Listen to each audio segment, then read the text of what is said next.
Okay, welcome to the Tuesday, February 24th, City Council and Historic Preservation Commission Joint Special Meeting. Roll call, please. Mayor Gilman. Here. Mayor Pro Tem Meng. Here. Councilmember Roll. Absent. Councilmember Lang. Here. Councilmember Whitman. Here. Thank you so much. And would you please lead us in the pledge, Ms. Mara? Thanks. I pledge allegiance To the flag of the United States of America and to the republic for which it stands, one nation, under God, indivisible, with liberty and justice for all. Thank you. Any changes to our one agenda item? Wonderful. I'll accept that. And before we jump into it, a couple of things I'm hoping we could say is I want to turn it over to the chair who is going to drive this meeting and go through the issues. And I'm hoping that we can all, do our best to obviously be succinct and leave it spacious and have a time to have a conversation rather than, any long monologues or anything like that. So we're not together very often, so let's take advantage of it is what I'm hoping we'll be able to do and take some great ideas away with us for the year. With that, I will turn it over to the chair. Okay, so we had a really productive joint council meeting last year, and a lot of the items that we're bringing up is a recap, is an update to... Can I pause you for 1 second? I'm Sure. so sorry. I have one public comment on this item that I forgot to ask. So let me do that right now. Okay. Sorry about that. Larry Steingold, please come up. Thank you for being patient. Good evening. Hi. It's my first joint meeting, so I think that's great. My question is that maybe you should have or discuss, and I'm sure you will and have, either pre-mortem or post-mortem of the present arcade disruption so that the process doesn't happen again, so that there aren't any issues, so that the process works, so that things are done in an order as they're prescribed in manuals and regulations that we have, so that mistakes don't happen, so that we don't end up with the present, I'm assuming, potential problem. Hopefully you will solve it to everybody's satisfaction. I do have a suggestion that we can go on later, but thank you very much. Succinct and to the point. Thank you, sir. Okay. Thank you. Thanks. Is Okay. there anybody online that wants to talk? Okay. Thank you. All right, so last year we celebrated something that happened back in 2018. It was our downtown Ojai State Historic District. It took a long time to first find out that it existed, and then with COVID and many staff changes, we didn't really celebrate it until last Ojai Day. We need to be better about celebrating our wins, especially the gift of the downtown. With Edward Drummond Libby, worked with a group of distinguished gentlemen to transform our ramshackled western town into something timeless and beautiful. He relied on City Beautiful principles, something that he had experienced at the World Fair in 1893. We were the first of its kind that did City Beautiful in a small town in a Spanish style, and many other cities followed our lead, including Santa Barbara, San Clemente, Westwood, Rancho Palos Verdes, Rancho Santa Fe, and even Coral Gables and Florida took that lead. So there are two types of outreach that we want to discuss tonight. The first is outreach to the community, stakeholders, students, and to historic resources. We put together a successful booth to go with our Ojai Day jail events, and we would like to duplicate that pop-up at other city events. If we could get your support on that, hopefully staff can send us in the right direction for upcoming events. Okay, secondly, putting together a presentation for educating property owners and store owners in the arcade and in the State Historic District, showcasing the significance of the beautiful and historic downtown we all share. We think a lot of compliance issues can date back to a lack of education, of civic pride, and of an overall sense of belonging. We think that an educational opportunity is long overdue, and we feel strongly that this is part of our purview in our functions and powers that we went over with our attorney during our training a couple weeks ago, and then our tackling right now with our ad hoc, includes F, which is advise and assist property owners, H, which is develop guidelines, and I, which is inform citizens. We are so lucky. Look where the people are drawn. These buildings and the Civic Center is a gift that just keeps on giving. That is what draws people to town. It is the beauty of the area, and it's to everyone's benefit, especially the store owners, to keep this arcade beautiful. People come from all over, and many stay because it's authentic and unique. We understand the desire to move more traffic into the stores, but if we all work together to keep the buildings the center stage, it will remain as it has been for the last 100 years and into the next. If we allow it to get away from us, then it becomes a mocking of itself. It becomes a junky, cluttered, touristy place and loses Libby's vision of a dignified, mission-style civic center. But when we work together to restore and revitalize, like the theater and the El Roblar, we will continue to thrive. So what we are asking is that we produce a slideshow presentation on the significance of the State Downtown Historic District and Arcade.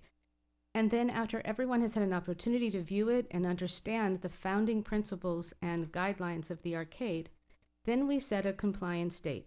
We believe it needs to be holistic. It should have never been one store against another, whether it's complaint-driven or even proactive. It always has needed to be holistic. If it's going to succeed, store owners and property owners need to feel the decisions that are made are universal and fair. And we believe that you'll have much less problems with compliance when education and fairness are considered most important. On that point, I know we're intending to inform all of the store owners around our compliance, so this seems like it could be just a shoe-in with that. Is that how you're envisioning it? Okay. Yeah, I just think that it's, we have discussed this on many times in many ways, and it seems that the best way to do it is through education. I think that when you start really having an ownership understanding of Libby's vision and what he was able to accomplish, and then have it burned down and then have him rebuild it for us once again, it's such a gift. And I think that if we all work together and educate and then set deadlines, I think that when people feel it's fair, it's not like, you're pointing something out because someone complained or you're doing parts at a time. It's either, it's an education piece that seems to be missing. And I think that the HPC is the one that should be putting together the education piece. Yeah, I want to hear. Yes, please go.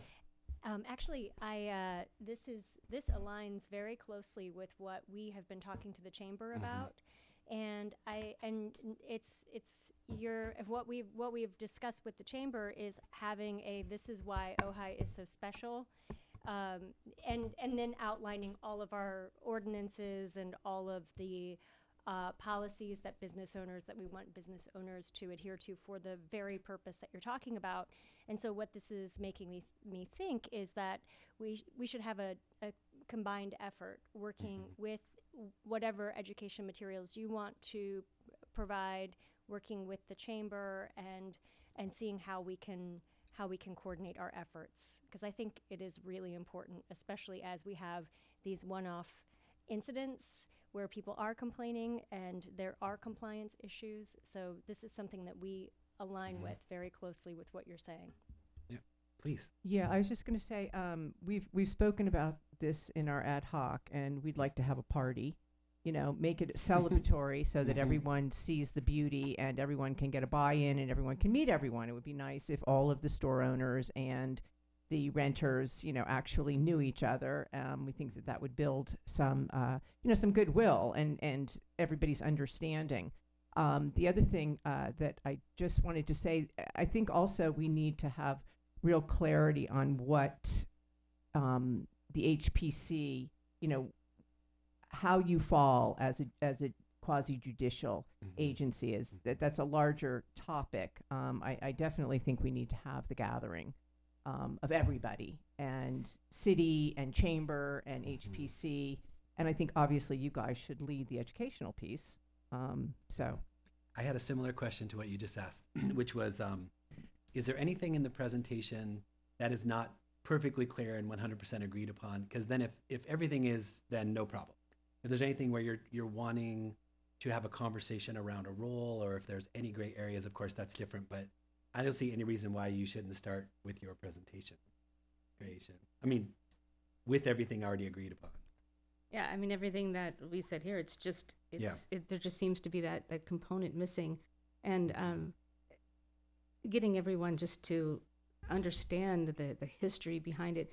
And it's little things like the other night when you guys had your meeting that we were doing our awards, and the Gables showed up, and Craig and Brian were both reading about the history of the Gables and what and how Ojai is the founding area for ARP, and ARP is a big deal. Everybody in the audience went, oh, like, no idea. Right. And so I just think it's that incredible. if we have to celebrate our wins. I feel like that there's so many things that this town, I mean, how many significant architects have built here, and I just feel like people don't know how awesome. They just think, wow, this is really cool, and it feels right, it feels authentic, but there's a reason for that, and there's a reason why it's hasn't changed in all these years, because there's been people for the last 100+ years that have worked really hard to keep it looking the way it looks, so it has that authenticity. For sure. Mr. Seibert, can I ask the education piece for the shops in the arcade? What's the status of that? I know I haven't talked to you recently about that. Yeah, so we've been getting feedback from the chamber, and then I think there was a brief conversation with the chair about that as an opportunity piece. We have begun the beginning stages of going out and kind of evaluating what's inbounds and what's out of bounds out there. We're going early in the morning, but I've also got co-compliance going at other times when the businesses are open, to see what happens when the doors are open and what's out there versus when the doors are closed and things are pulled back. Right. So it's just it's understanding what's inbounds and out of bounds from a compliance standpoint at this point.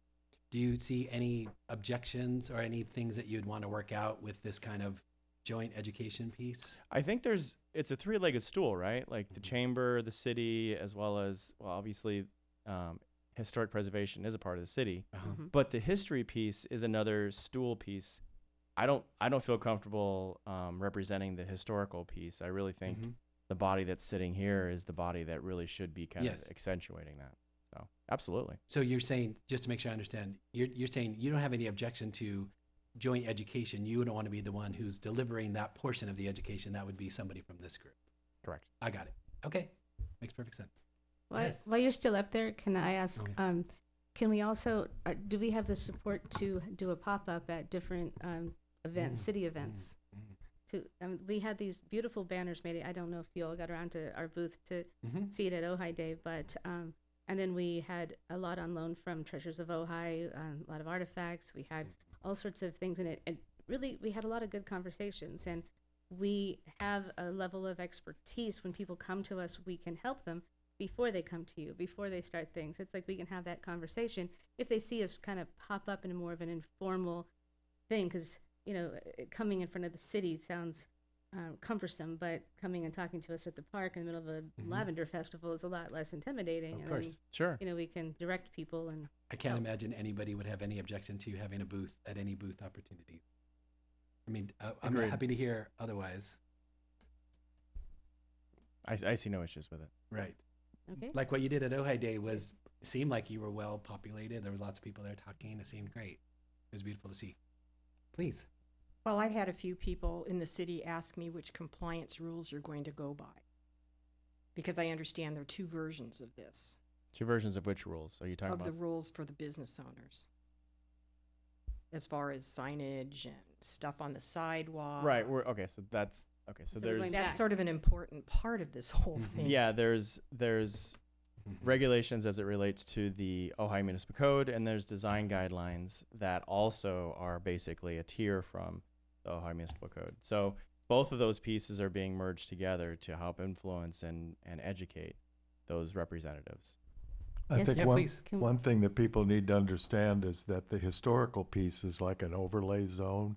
And in fact, Los Angeles, their historic districts are called historic preservation overlay zones because they go on top of the other rules and regulations that may be there, because we have a whole set of procedures and rules that go along with historic buildings that may not apply to a building a couple of blocks away that still has a Spanish design, like say the Fitzgerald Plaza or something, but it's not part of the designated historic. So I think that's one thing that we have to kind of work out is that we have general historic guidelines through the municipal code in the city, but we also have these specific guidelines that are brought up with different historic landmarks and historic districts. So I get that's that. something we can help with the education piece, I think, is helping people to understand that, which is why the arcade is maybe a little more strict in its rules than it would be For sure. a building 2 blocks away. I think that I hear what you're saying. I think the issue, if I understand correctly, is that as this rolls out, it's not happening instantly for every business right this second. And I've heard people say, well, why is the sandwich board happening not here but here? And our hope is that it will happen overall, but it takes time to make that happen. So we want there to be one set of rules, of course. Yes, go. So we had, I think it was you and I and Brian that went to the Planning Commission that they were going to be discussing design guidelines. Or was that me and Brian? It was one of the three people because we're still within our numbers. And we heard that they were going to be trying to maybe go over the guidelines and maybe work on them, change them. And they were hoping to get an ad hoc, but they couldn't get anyone willing to volunteer. So maybe now that we have different planning commissioners, maybe we could bring that item back around to them and see if they might want to do that again. Because when we talk about an overlay, we have there's the East End, there's the design guidelines, there's the arcade guideline, there's the plaza guidelines. There's so many that if we can work with planning and kind of simplify it, because we don't want to just keep. I mean, we have to have our historic guidelines, but there has to be a way to. We've talked about this for a long time now, just slimlining it and making it to be more easy for someone that so they know what. There's something like 5 different design guidelines that kind of blanket, at least from the downtown district and a little bit west and all the way to the east edge of the city. That conversation has been ongoing, and I do recall there was this opportunity for a joint meeting, and unfortunately the commissioners for the planning commission at that point weren't interested in the joint piece. But that certainly, I mean, we've got basically an entire new commission that we could pose that opportunity to. So. Yeah, thanks. I just you. wanted to Yeah, please. respond that I'm not sure that there can just be one set of rules. It's for example, if you look at the houses up Foothill Road, there are some that are landmarks. There's probably about 5 or 6 landmarks, and the rules for each one of those landmarks is specific to that building. So there may be things that they have to follow that are in the landmarking agreement and the historic report that their next door neighbor, and I think that's why it's kind of confusing to people. It's almost like the historic properties are a zone, but it's not a zone in terms of one area. It's a zone in terms of the different properties that are within that zone. I get that. I thought this issue was that some people are being told take away your sandwich boards, and other people haven't been told that yet in the arcade. And In the arcade. Yeah, it's just not at least that's what I've heard. Oh, I And see. it's not And the happening 5 as quickly as Yeah, it should. I think that's also the 5 overlays are all Yeah. downtown issues. Yeah. Mr. Whitman, yeah. Yeah, so there's one other wrinkle, and that is that it may look like there's different sets of rules, but each merchant has, their leased space. But then there's also the plaza space, which is public space. And there's ambiguity about how that space can be utilized. And so there may be different rules that apply to that public space than to what applies to the person in the lease that they hold. And my understanding is that there's lots of things to be worked out around that issue. That's how it sounds. Right, to me, and too. you're not just speaking of there's the property owner, and then there's the shop owner, and then there's the Plaza Arcade, but then there's also the front of it that's city owned, that's a landmark. So and then there's the over state historic district so there's so many things that I feel like we need a welcome basket, a big pot of coffee, and let's just sit down and tell you what you just got yourself into when you came into the arcade. That would be, I know you're sort of half joking, maybe not, but that seems like what needs to happen. So everybody understands when they come in, oh, here's the commissions, here's how the council works, here's a welcome basket, but here's the rules we're asking you to follow. And that would save us a lot of heartache. From what I understand, though, there's legal clarification that we need to have our city attorneys do as well as to what each district is, how it applies, what the state historic district allows us to do or not do. So I think we need a deep dive legally as well. And there are many sort of pieces in this. So I'm going to say that one leg of that stool is going to have to be legal clarification, because we can't move forward if we're not clear on what the law is, and what our powers are and aren't. And so I would say that's got to be a top. It almost precedes anything else. I think we can move forward with education and all of that, but a real clear sense of the legal situation is fundamental, I think. Yeah, because you have state law and then you have local law, and sometimes they affect the same area too. So tying that all together and making sense out of it is part of it. How does that feel good on Yeah, outreach? that feels good. Okay. Thank you. Yeah. Okay. Now, before we change topics, I did want to say that we, as you know, a couple weeks ago, we gave out awards. We do that once a year. There's a yearly and a lifetime.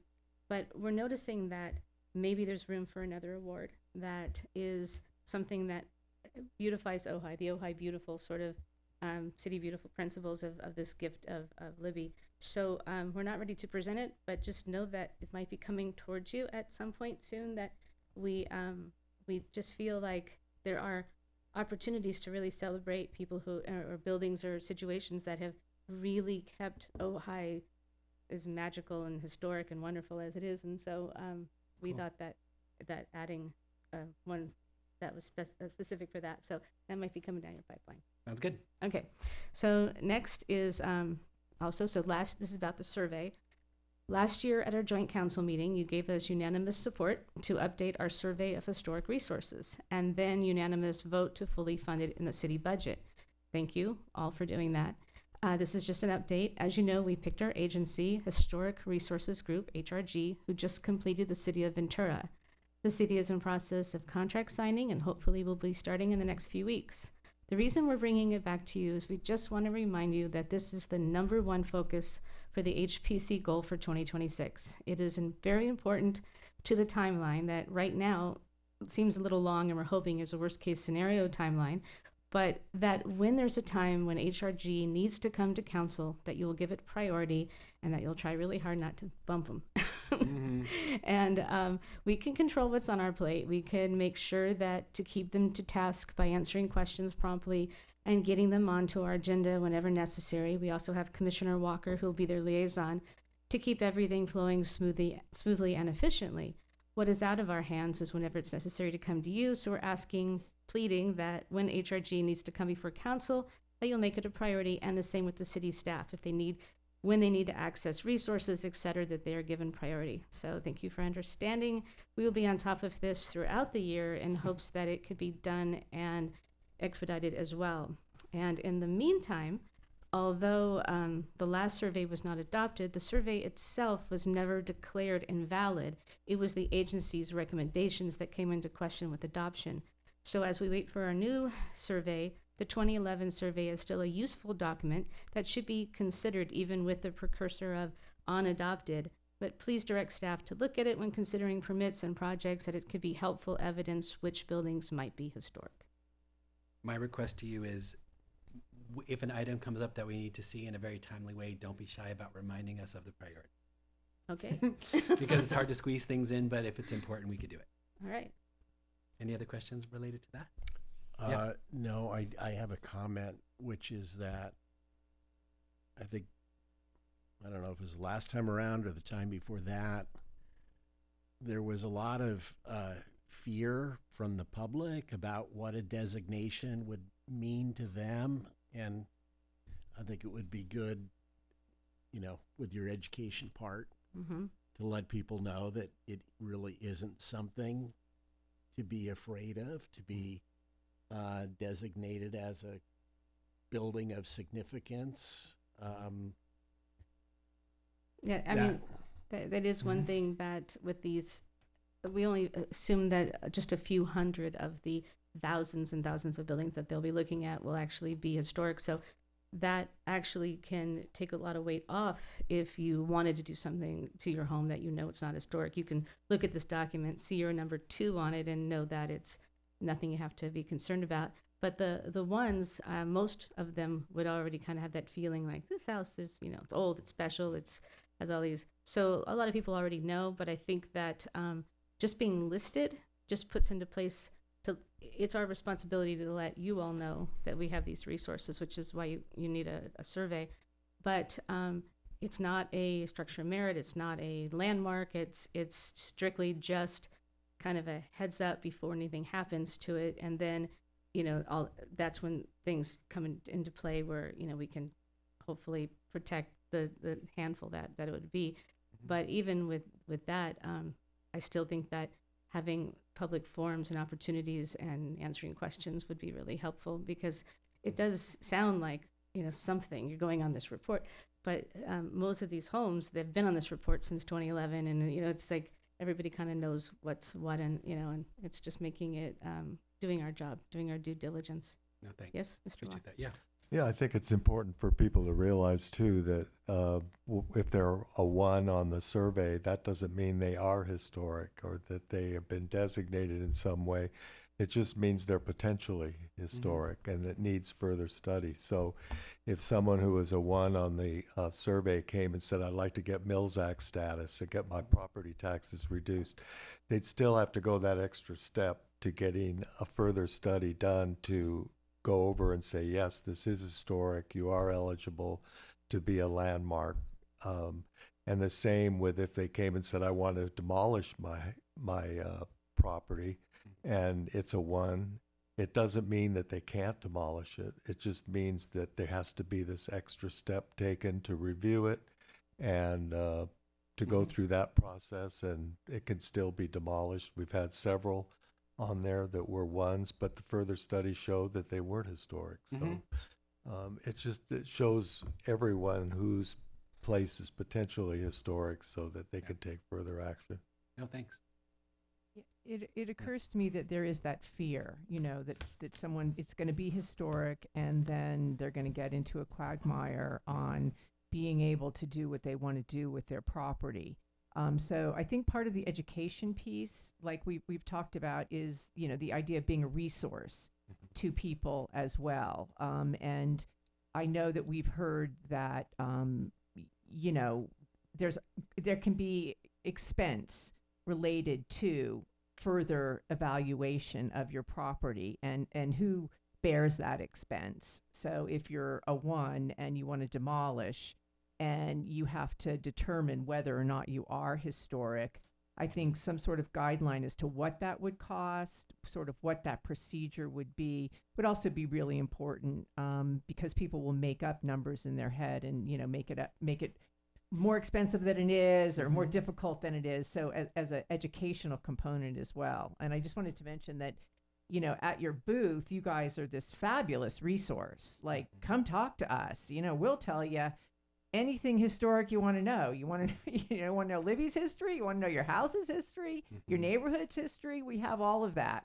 And that's something that I think the city as well should really focus on celebrating, is, you know, the deep knowledge that's in your commission and the value that you add, without the fear.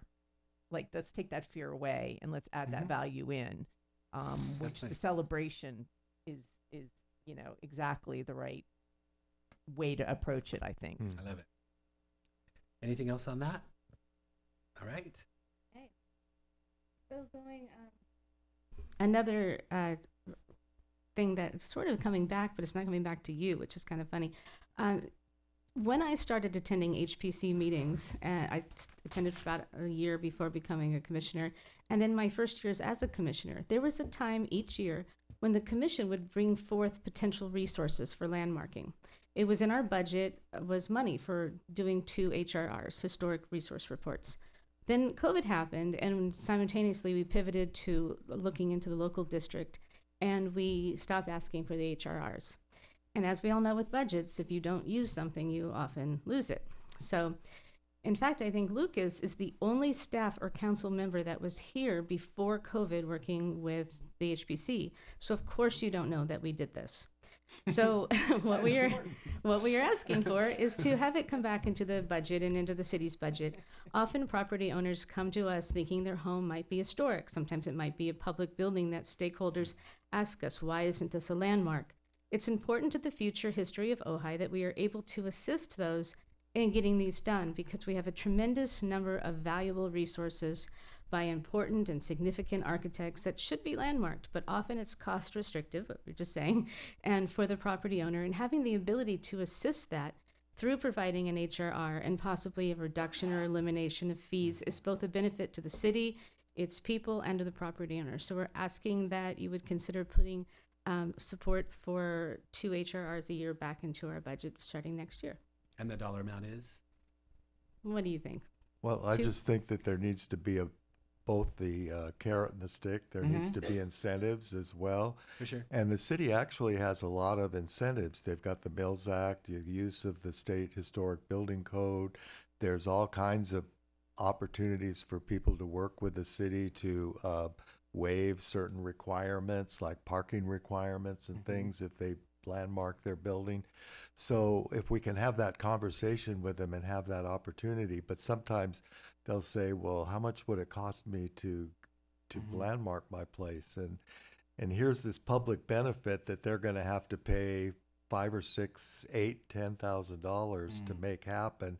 And they just go, it's not worth it to me to do that, but it's worth it to the community to have those properties recognized and landmarked. So because it is a public service and a public benefit, it just makes sense, I think, to not maybe have unlimited number, but 2 a year that could be investigated by the HPC using a professional that would come in and do a historic report on it. And it wouldn't necessarily mean that they would be landmarked. It doesn't mean that they, anything. It's just getting a professional a job done, and so that we know what we have or don't have.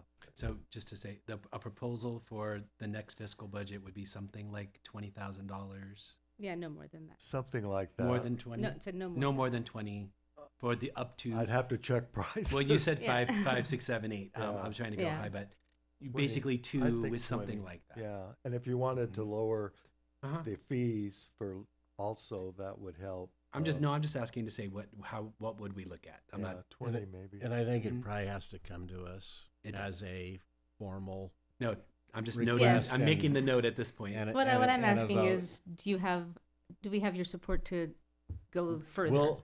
We'll definitely listen to it, Mhm. and you guys have made compelling arguments. So, but we can't really decide anything No, of right course not. here now. But what I would say But- though is do go further and outline the benefits, and then it will come to a council meeting that would be part of next year's budget. Okay. Yeah, Yeah, Great. unless I there's would any s- objections to that. I would support the discussion Yeah, for sure. for sure.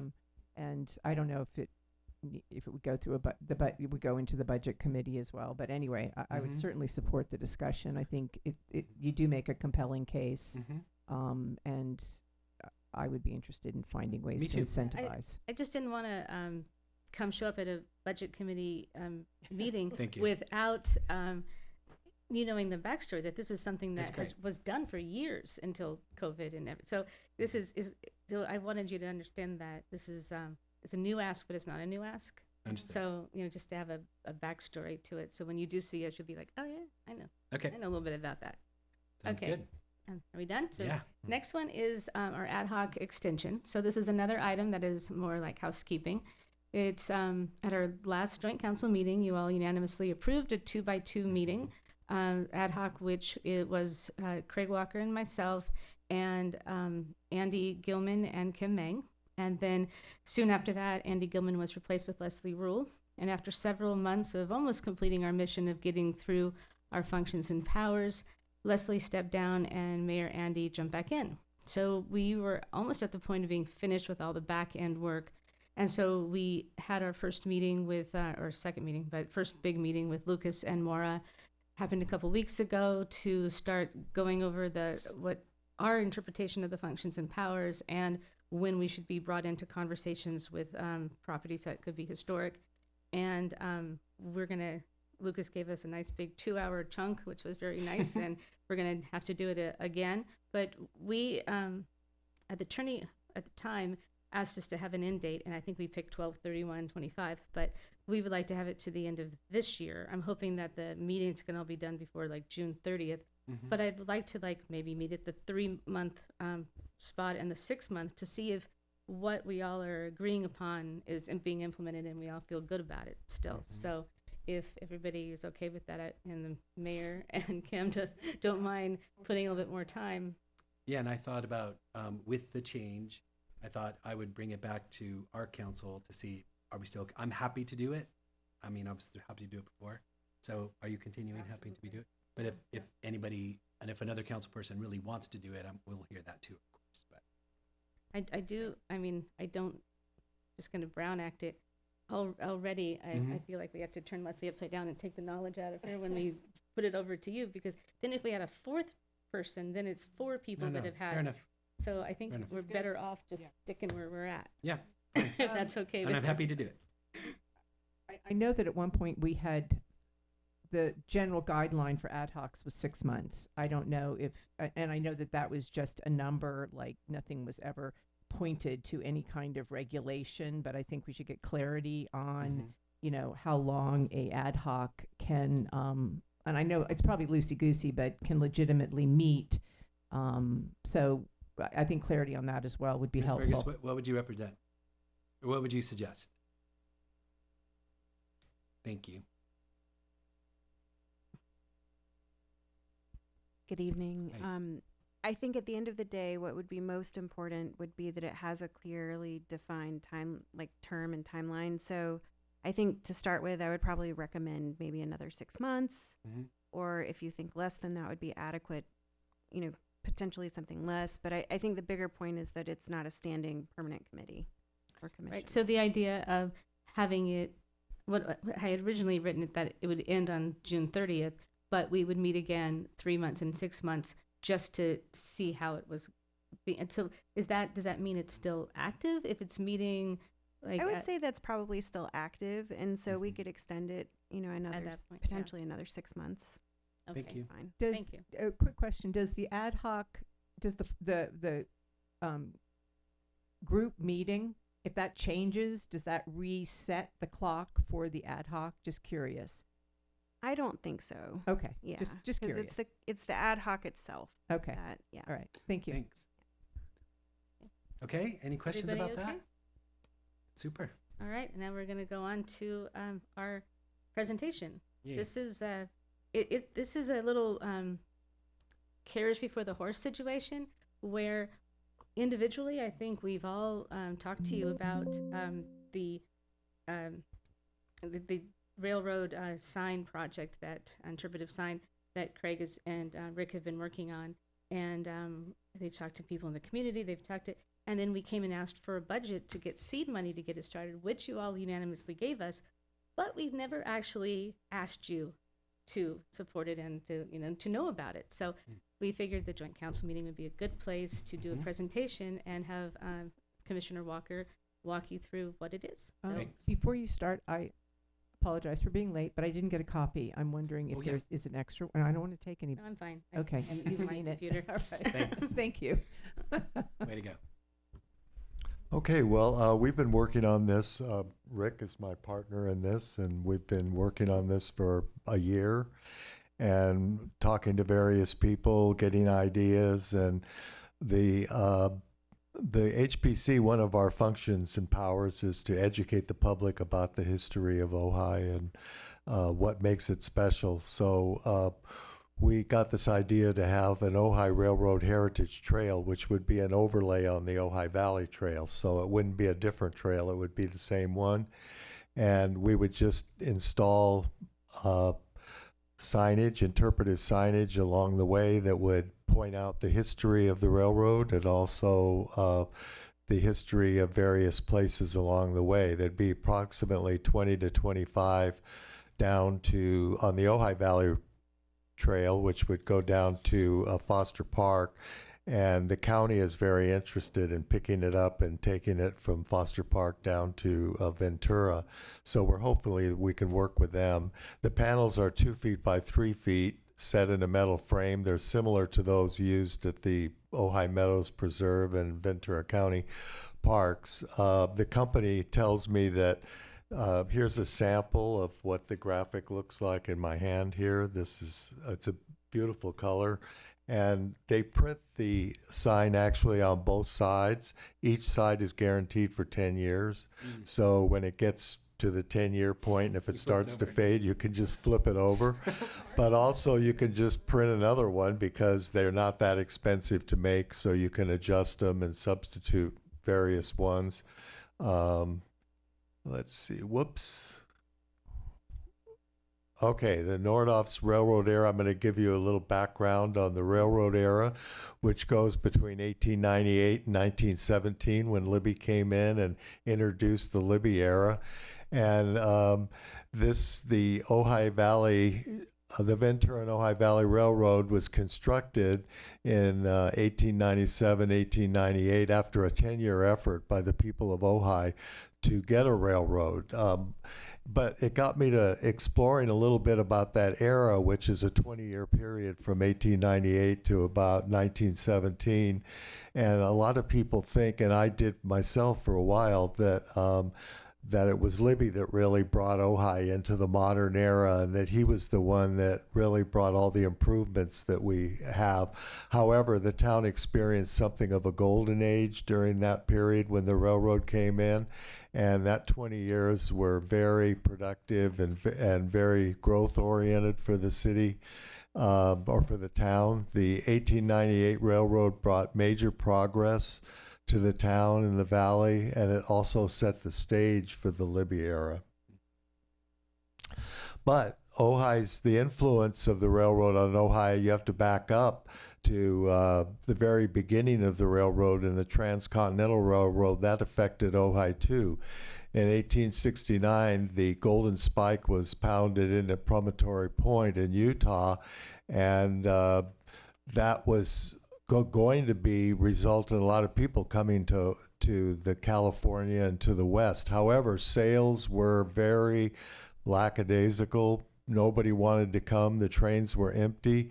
And the railroads discovered the reason for that was because not Ojai, but California had a Wild West kind of a reputation because of the gold rush, and also people saw the West as being a foreign area, was more Catholic and more Spanish, and they didn't know with their proper New England Protestant values if that was a place they wanted to go.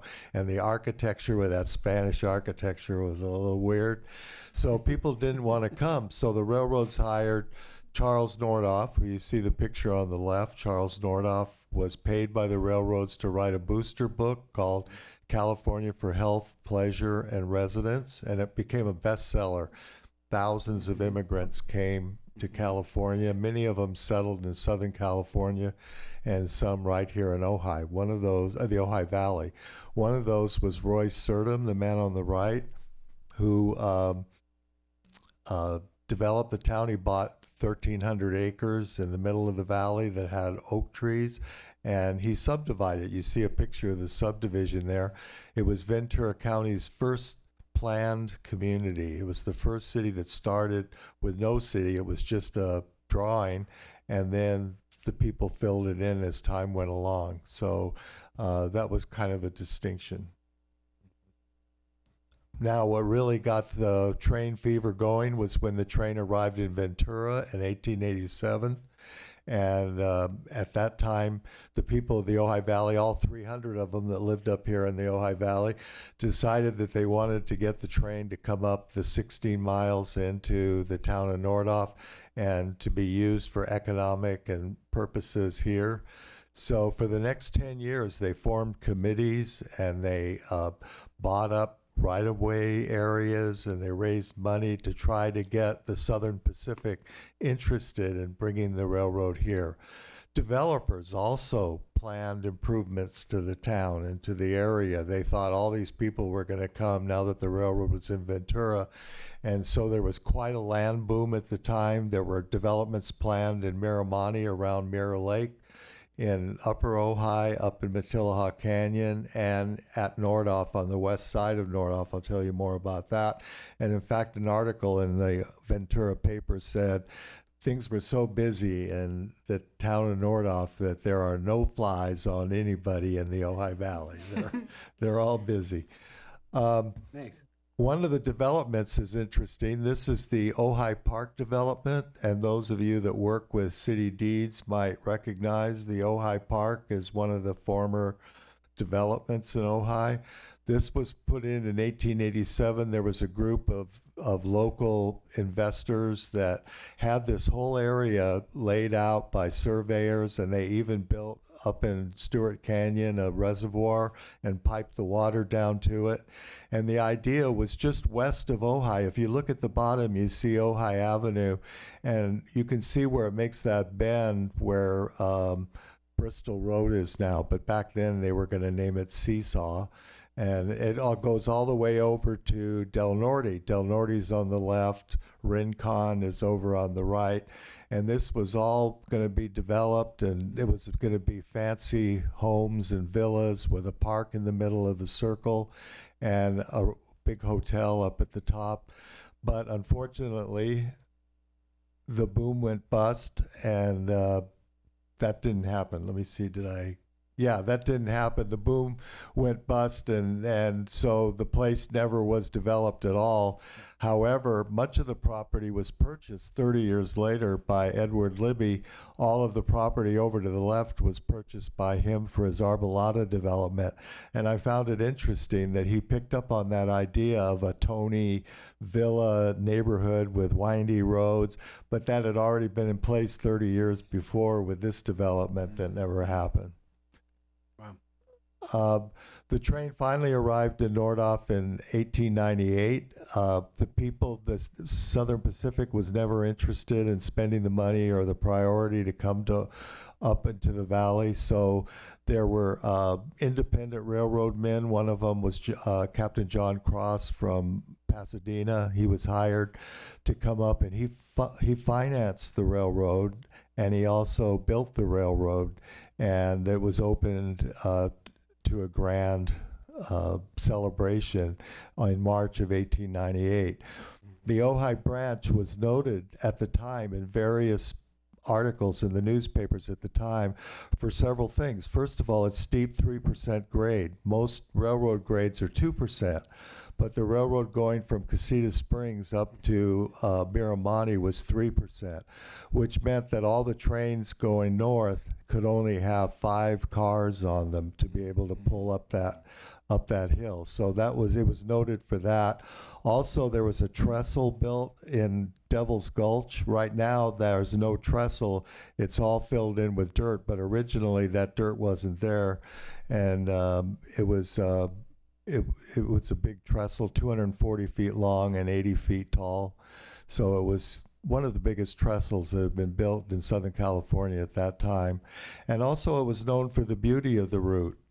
People would comment about how beautiful the ride was up there and how everybody needed to experience that. So that was something else.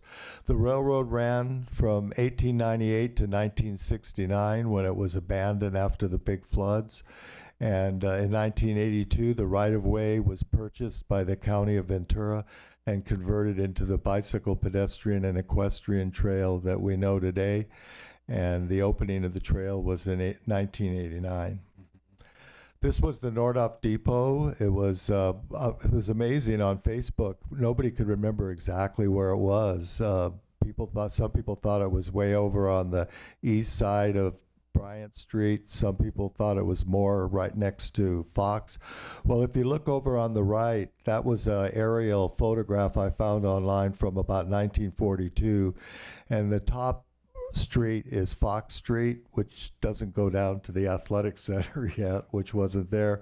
And then at the bottom you can see Bryant Street coming up, and then Fulton Street wasn't there that through, but you can see the depot there about a third of the way between Fox Street and Bryant Street. This was their train depot in 1958, 60 years apart. You can see that the depot looks almost exactly the same, except it says Ojai instead of Nordhoff. And this was a special train that came up in 1958.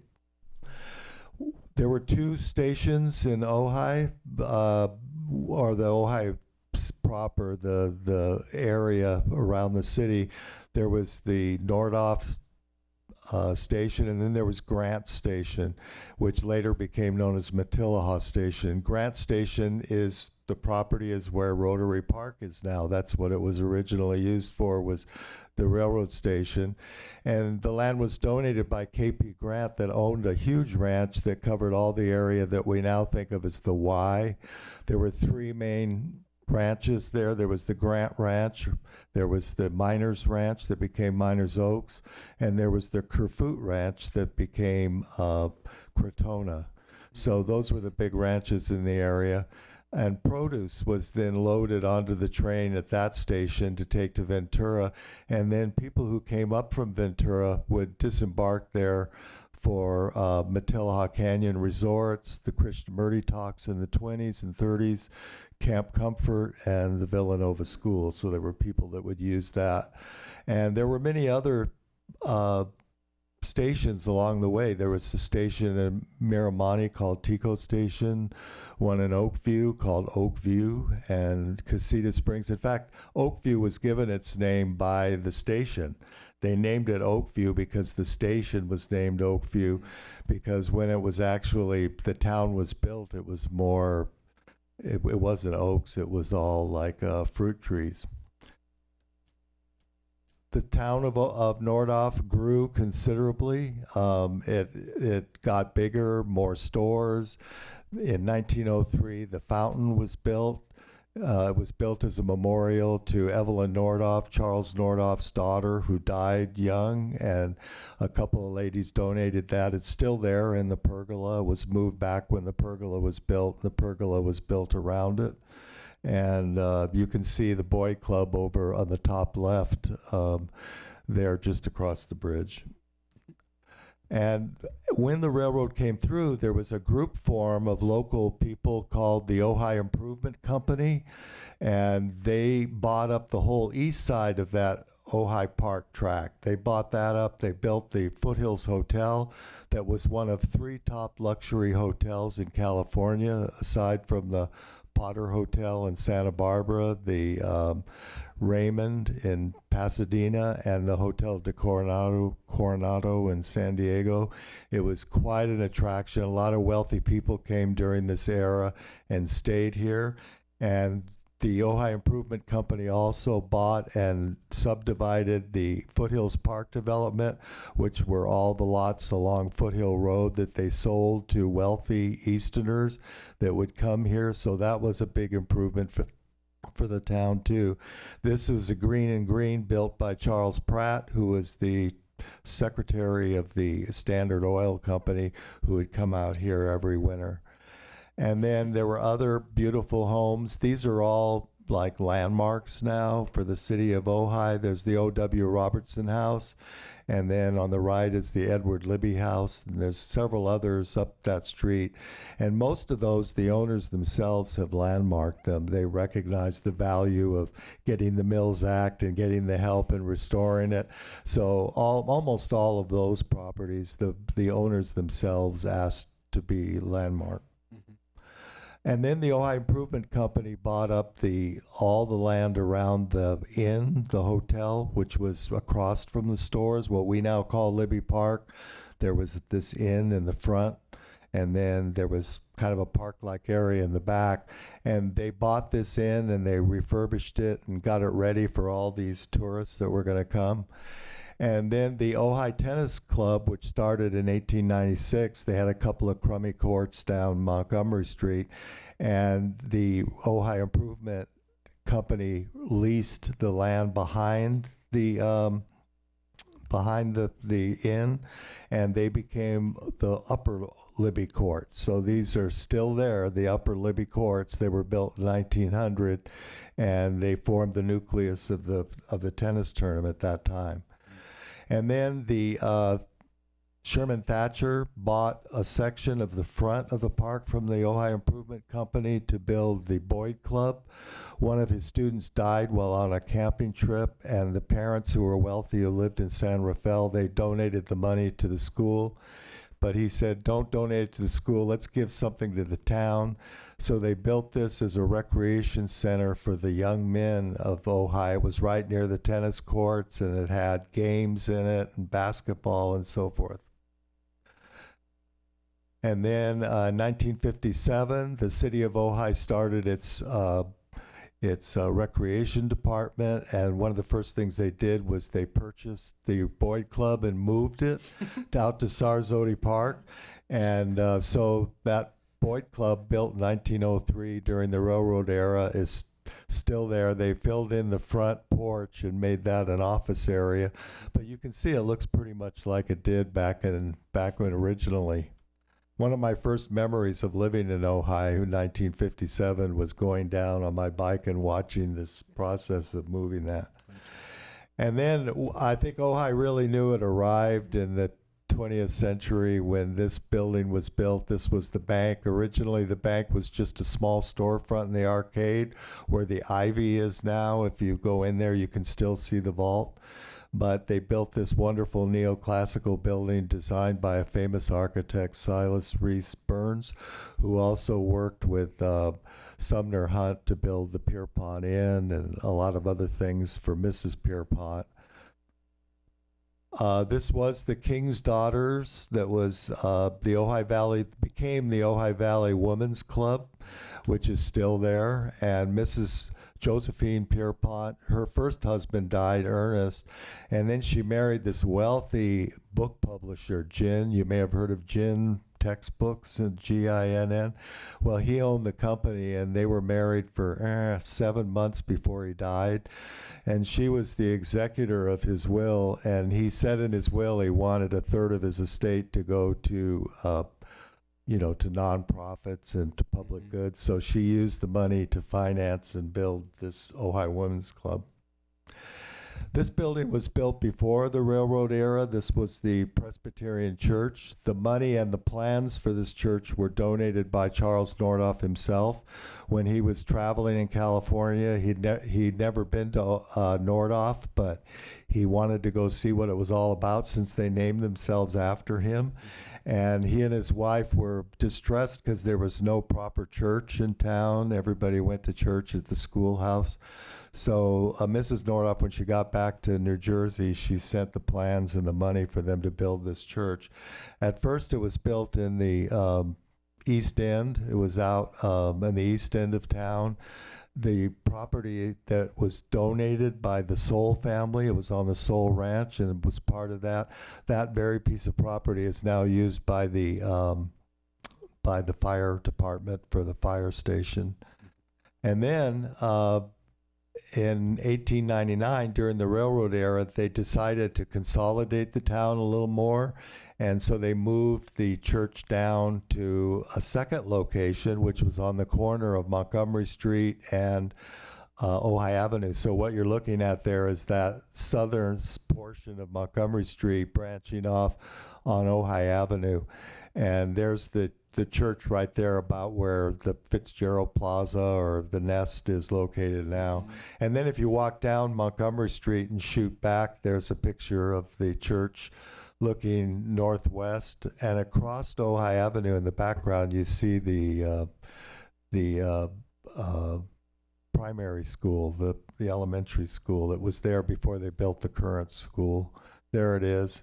It was built by a wonderful architect named Franklin P. Ward, who also did the Faulkner House down in Santa Paula. And the original building, school, is the one in the lower right, which is now the, now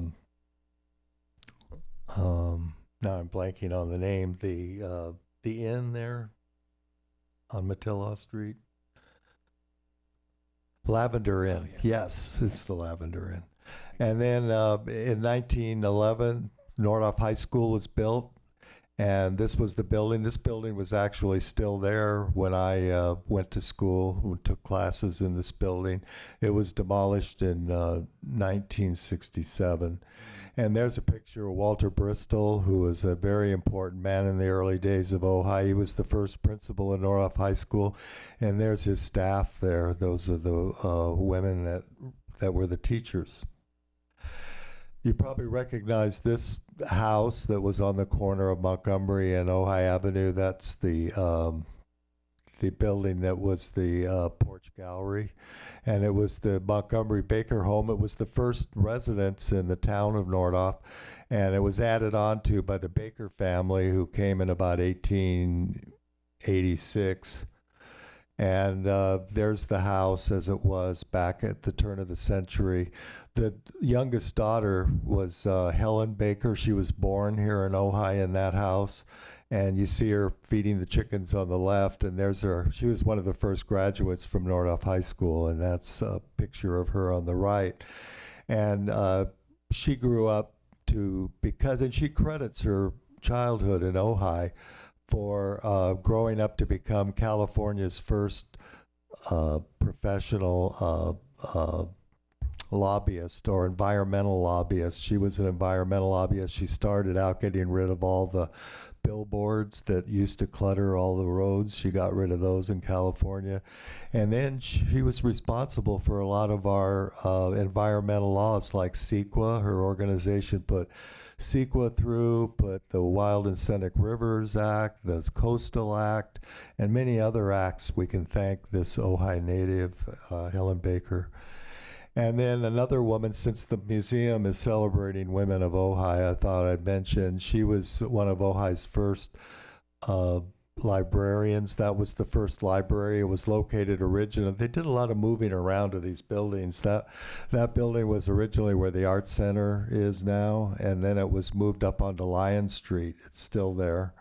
Hopefully it can be preserved. It's a beautiful old classic home. And this is Zadie Soul. She was born in Ojai in 1878, and she was the librarian there for 25 years. And then when she got very old, when she was 80, she was the only member of her family left, and she wanted to leave it to the people. So she didn't want it subdivided. There was a lot of pressure. She had a lot of people coming to her saying, we want to buy your property and subdivide it. She gave it for the public good, and now it's Soul Park Golf Course, and we owe that to her.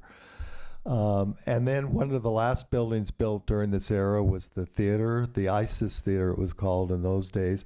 It was Ojai's first mission revival building, and many people think it was what inspired Libby to create the downtown in the Spanish style.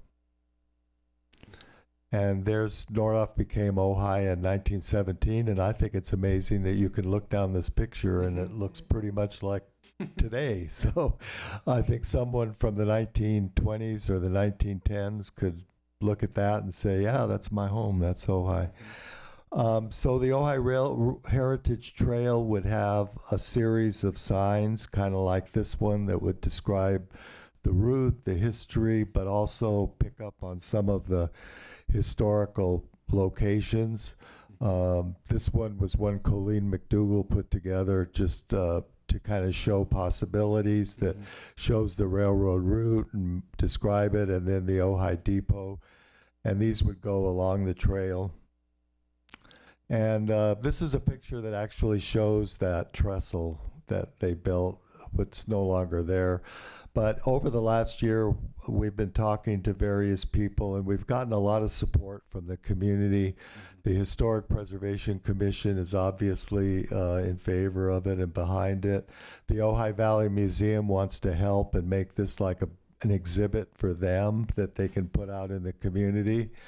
The Ojai Civic Association says they're interested in helping to fund it. They said it meets their qualification and they really like the idea of it.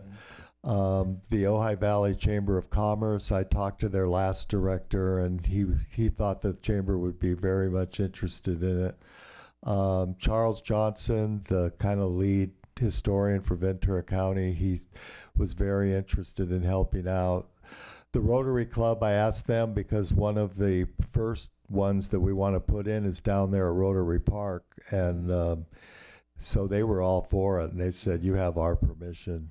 And so anyway, we hope that you will, we've given you a handout that gives some of the more factual information, but we've kind of reached a point where we need to get the council's approval in order to proceed, because a lot of places say, well, when you get the council to approve it, come back and talk to us and we'll, so I think we'd like to bring it up and just. Didn't we approve it already? That's what I was saying in the beginning, that Yeah. we put the carriage in front of the horse. Okay. You approved money Yeah. for it. You all know about it. Yeah. But we never did come to you and say Okay. we want to do this project. So we just kind of wanted to make it official, so there was never a question. And if I may add, whenever you walk through someplace or ride a bike through you see it differently. And I think that I just imagine families, and all you have to do is just, ride your bike to that next spot, and then, you learn so much. And then when you're driving, you're able to go, oh, that's this, and I've learned this about. And, if you do that throughout the trail, there's just, you take a civic pride and an ownership of something that in a way that you wouldn't have you not have these I'm just asking opportunities. The technical question I guess I'm wanting to ask is, if we approve the money and we basically said proceed, are you asking for us to look at the signs or just to start? You're saying can we start, and we're saying Well, Yeah, just to start, I Yeah, think, start. and to get the signs designed, because Yeah. we'll have to pull our creative team together Mhm. and have them create the signs. Yeah. But I put a list of the possible locations Yeah. in the packet that we would use. So I don't know if you would you need to look at each sign and. I I mean, want to go to staff, I guess. I'm not there- interested in looking at each sign, but Can I? yeah, There go is the complications are going to be how we go about doing it, because we want to Okay. do it with sponsorship. So you did seed money for the first 4, mm-hmm. but then we want to do sponsorships, and then if the land is it an easement? Is it county? Is it city? Is it who's So those are questions that we might have along the way that we might have to have legal weigh in or staff Okay. weigh in, but but we're kind of at a standstill until we Okay. can get moving further. But we would also expect to work with the city staff and the public works Sure. to make sure that, and we were going to start with the land where the city owns the land. I was gonna Apparently, say, start with the there's- easy ones that you know. Well, yeah, start with the ones where the city already apparently owns that Yeah. stretch. And then once we get them, then everybody can look at those 4 and Yeah. say, yeah, let's continue it. I love it. Yes, please. So one of the things that we have done with the museum is to go out and do oral histories. One of the big families in Santa Paula was the Hardisons, and I can't remember the person we interviewed, but his mother, who would have been Mrs. Hardison, had a photo book, small photo book. In it, it had photos, and it had a photo just like that, and at the very bottom of it, they had written tallest trestle in Southern California, to give you an idea of what the size is there. Right. Well, so I guess I'm wanting to, I can't imagine any of us saying, don't proceed. We would love you to proceed and proceed where it's easy. But I'm going to the staff to say, next steps is you guys working with these guys to initiate. Oh, thanks, Mr. Harvey. It should be in the budget already, is what I'm told. Well, yeah, what I would suggest is, sorry, forgive Yeah, me. go. It hasn't completely been fleshed out before the HPC as far as exactly what you'd like to recommend. Am I correct about that? Okay. Right. So that's what should happen first. Is it should flesh out exactly what you want to do, and then ultimately, like anything from an advisory board, it would come back to the council for final approval. Even if it is just something that's been in the budget, I would want it to still come back to you guys. We're placing signage on city property at the start. That's great. Okay. But you guys, the council would be the decision maker. HPC would be the recommendation maker. I'm sorry, I misunderstood. I thought you said you have it fleshed out. I think we have the first 4 fleshed. Has ready. the HPC approved, as Yes. a body recommended them? Okay, well Yes. then it can come forward. Yeah, we have the first 4, and all of them One will of have the same, similar look. They'll Yeah. be the same design, basically. And the We content, have- the we have 4 text. signs that are final. Is that true? We have 4 signs that the city council, I believe, approved the budget for. We Mhm. understand that. The But- question is and- really, Mhm. No, the signs are not final. We Mhm. have The we have an locations of them, but not the wording Right, of them. we have an Mm. idea of what they're gonna look like, Okay. and the locations are final. So I would Mhm. want that to be final, so that I can come to the council and say, hey, we're gonna place these signs Mhm. at these locations. So finalize them, and then we can bring them forward. I guess my own preference, I'm not interested in wordsmithing exactly. I'm mostly, I would love to just see, great, awesome. However, I would take a little Mhm. bit of exception I know. there, unless, council is very specifically telling us, council is the approval body for all things coming from commissions, unless it's, a decision made by a planning commission that is a permit or something like that. I'm not meaning to say that we don't approve them. I meant to say, I guess I'm speaking to my colleagues to say, I'm not as interested in us dissecting each one Sure. and designing it No. ourselves. Sure. That's all. That's their expertise. Mm-hmm. There is there are questions about locations, like Mhm. the 4 that are, what the locations are. I don't know right at this moment, are they in the city right of way or in the county right of way? Mm-hmm. Because just because it's within the city limits doesn't mean that it's the city right of way. So the process of getting them in the county right of way is something that still needs to be done. Okay. And if I could just finish, it sounds like there's general consensus about this whole idea. Obviously, you've already funded this. Just put it on the consent calendar. But what I really Sure. want is I'd want this body, okay, yeah, we approved it. This is where they are. This is what they look like. I This is what we're doing. I think Consent what calendar's the- fine. No, what thanks, the yeah. county told us was that once you have your sign, you just put in an application for an encroachment permit, and then they would decide based on that. But Mm-hmm. so I think one of the things I'm thinking of is if we have some donors that would like to donate money to it, you have to kind of think big. But on the other hand, I like the idea of starting with the 4, Yep. and then everybody can look at them and say, yeah, this looks good. Let's just continue I doing think that's it. a fantastic idea. So I'm hoping that we can start by saying, well, the plan is to do 25 and try to get the donors to make that amount so that we know we have it. Mm-hmm. Great. Yeah, I think that's a great idea.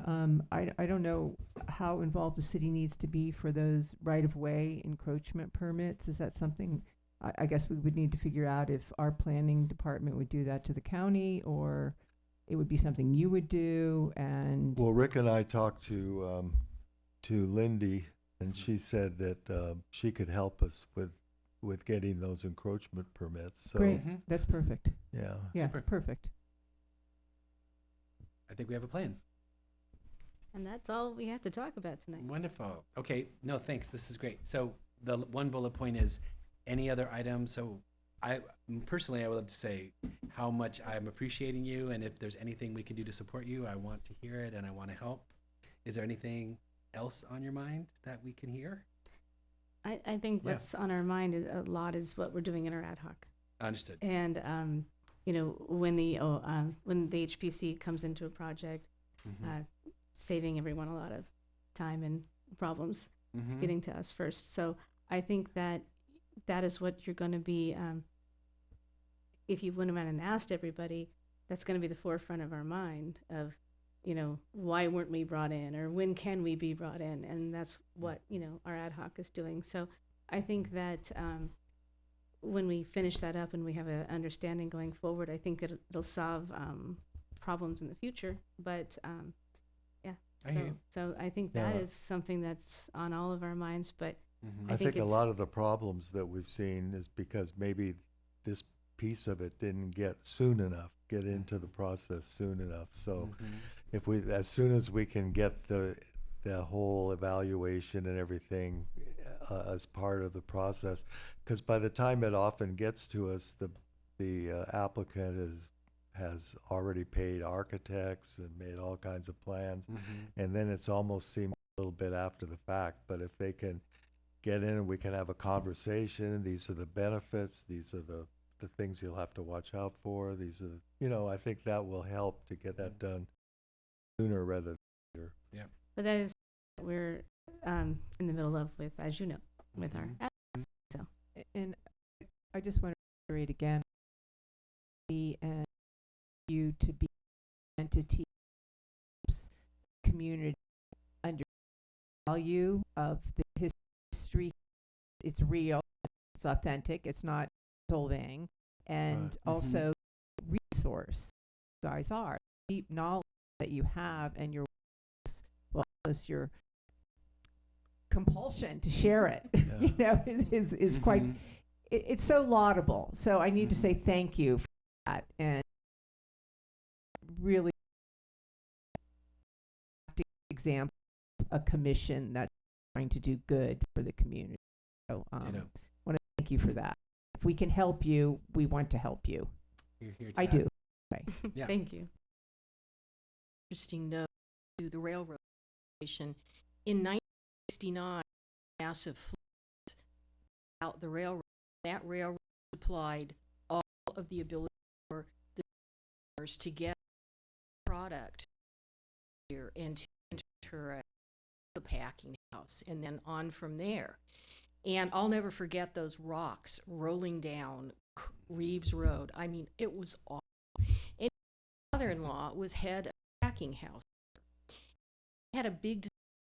How do I help colleagues, my farmers, because he had a citrus ranch. How are we fruit out here? So the railroad came to him. We two things. We will rebuild this railroad for you, continue to transport your fruit, or we will give you the money. And he decided to take the money.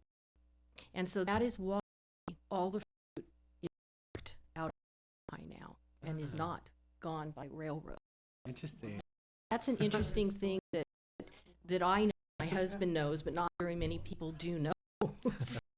He died at either, but this is what happened.